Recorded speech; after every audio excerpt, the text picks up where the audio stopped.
En la Tierra se observan diversos fenómenos como la lluvia, el viento, el calor, ciclones tropicales, tornados, entre otros. Dichas manifestaciones son parte de los ingredientes que permiten un ciclo en el planeta, que a su vez dan lugar a la vida. Sin embargo, ¿sabes qué son? ¿Cómo se desarrollan y su función? Estas dudas y más serán aclaradas aquí en su podcast Meteorología para Llevar.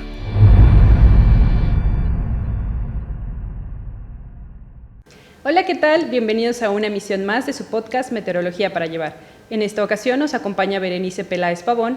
Ella realizó su maestría en el Grupo de Física de Nubes del Instituto de Ciencias de la Atmósfera y Cambio Climático.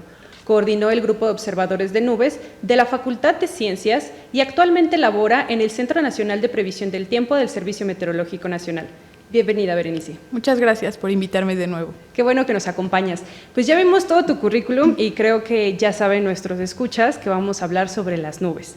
Y esto pues me va a retomar mucho a nuestra época cuando estudiábamos, que justo nuestros profesores nos decían que la Tierra estaba compuesta de una capa de gases a la cual llamábamos atmósfera y que sin ella pues la vida era imposible de que surgiera. Ahí se desarrollan las nubes. Aparte de eso, nos comentaban o escuchábamos de repente que nos decían que estaban compuestas de vapor de agua. Y me gustaría que me explicaras qué son las nubes y si son hechas de vapor de agua, ¿cómo es que las podemos ver? Una nube, de acuerdo con la Organización Meteorológica Mundial, se define como un hidrometeoro que consiste en partículas líquidas, sólidas o ambas que se encuentran suspendidas en la atmósfera y que por lo general no van a tocar la superficie. La razón por la que podemos verlas está precisamente relacionada con su composición. Si las nubes fueran de vapor de agua, como casi siempre se nos ha dicho en la primaria, sí, pues no podríamos verlas porque el vapor es la fase gaseosa del agua y es invisible, pero en realidad están compuestas sea por gotitas en estado líquido. Hay algunas nubes que pueden ser solo de cristales de hielo, pero también tenemos nubes que tienen fase mixta, es decir, que tienen tanto gotitas como cristales. Y podemos pensar en un ejemplo. Una nube promedio, un cúmulo de estas nubes que parecen algodonosas y súper blancas, puede tener una densidad de hasta 900 gotitas por cada centímetro cúbico. Y estas gotitas son muy pequeñas, tienen radios de aproximadamente 8 micras. Este tamaño, para encontrar una analogía, sería una décima de la parte como ancha del cabello, ¿no? O sea, wow, son muy, muy pequeñitas. Entonces, el que las podamos ver tiene que ver con la forma en la que va a incidir la luz, que en general la fuente de luz es el sol, es la radiación solar, cómo incide en estas gotitas. Entonces, si tenemos muchas gotitas o de qué tamaños o también la composición, pues va a hacer que nosotros veamos o las nubes blancas, como en el ejemplo que mencionábamos, o también podemos ver los atardeceres rojizos o podemos ver algunas otras características, pero en realidad es la composición lo que permite que nosotros podamos ver las nubes. Retomando lo que acabas de decir, me encantó la palabra que dijiste, algodonosa, porque es una palabra que pues todo el mundo conoce, que es un algodón de azúcar, ¿no? Y más porque a veces las nubes pues llegan a tener ese color. Y pues esta parte de que son muy grandes, que me acabas de decir que pueden tener una densidad muy grande también, entonces me imagino que pueden llegar a tener un peso también muy, muy grande. Y entonces, si estamos hablando de que es algo muy pesado, ¿cómo es que pueden estar suspendidas en la atmósfera y no se caen?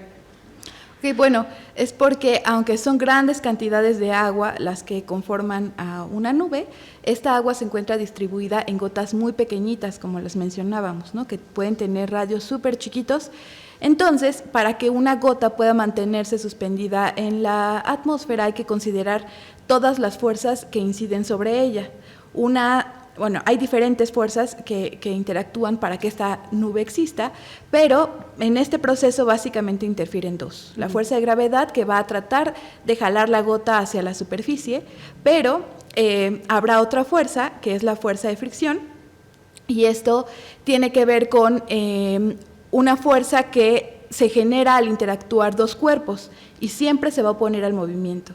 Entonces, la gotita cuando trata de caer, al ser tan pequeñita, se encuentra con el aire que lo rodea, que tiene una fuerza mayor y entonces puede estar suspendida. Sin embargo, cuando las gotitas comienzan a chocar entre ellas y a volverse más grandes, pues la resistencia que puede generar la gotita es mucho menor, entonces la gotita puede caer, ¿no?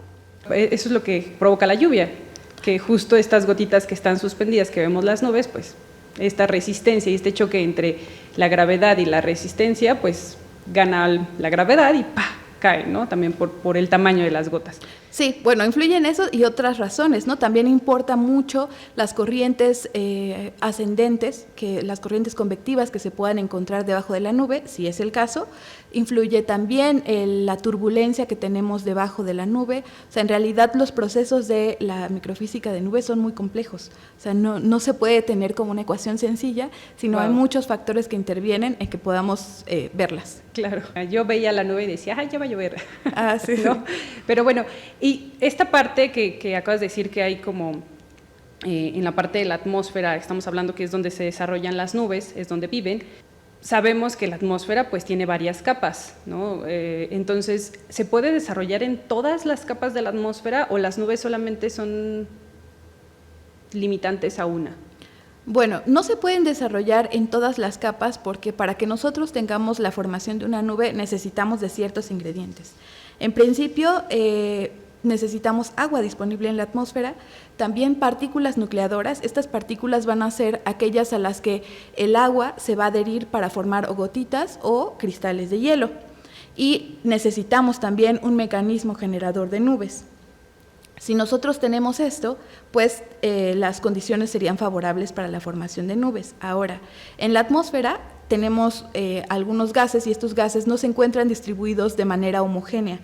Prácticamente el 80% de la masa de la atmósfera se encuentra en la primera capa, que es la capa que se encuentra cercana a la superficie, que es la troposfera, que para nuestra latitud, o sea, dependiendo de la latitud en el planeta, también es el espesor de la troposfera, pero para las latitudes medias podrían alcanzar quizás hasta 15 kilómetros.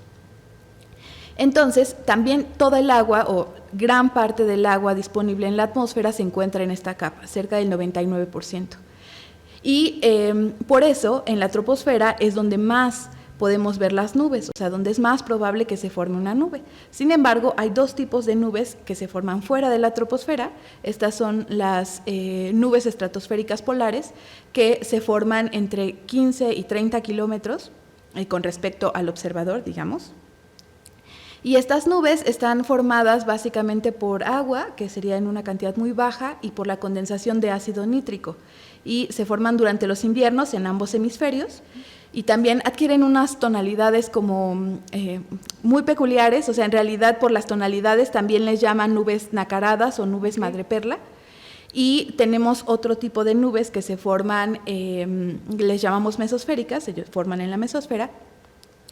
Y esto es entre 80 y 85 kilómetros, y estas nubes son increíbles porque la partícula nucleadora, como ya se encuentran tan lejos de la superficie, puede ser polvo estelar. Entonces, también adquieren como unas tonalidades muy peculiares, o sea, si es posible que busquen las fotografías de estas nubes que se llaman noctilucentes, que son impresionantes. Aparte sí. su nombre es... Sí, tienen nombres muy peculiares. Interesante. Sí, muy. Me acabas de mencionar dos tipos de nubes, entonces estamos hablando que las nubes se pueden clasificar. Y si se pueden clasificar, ¿por qué es tan importante esta clasificación y cómo es que pues, se realiza esta clasificación? Porque digo, cuando yo salgo y veo las nubes, pues las veo casi iguales, ¿no? Entonces, ¿cómo es que se realiza esto? Bueno, en el caso específico de las nubes, existe un atlas internacional de nubes que es propuesto por la Organización Meteorológica Mundial, y en este atlas se pueden diferenciar en principio 4 familias.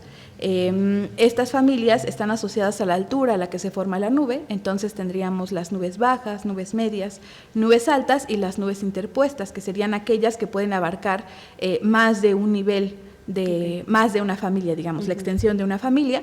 Después tenemos 10 géneros de nubes y los géneros van a estar asociados a las formas principales dentro de cada familia. Luego siguen las especies, y las especies hacen alusión a la estructura interna de la nube. Okay. Y luego la variedad, y la variedad tiene que ver con la forma en la que se disponen como los elementos individuales de cada nube, y también si permiten o no permiten el paso de la luz.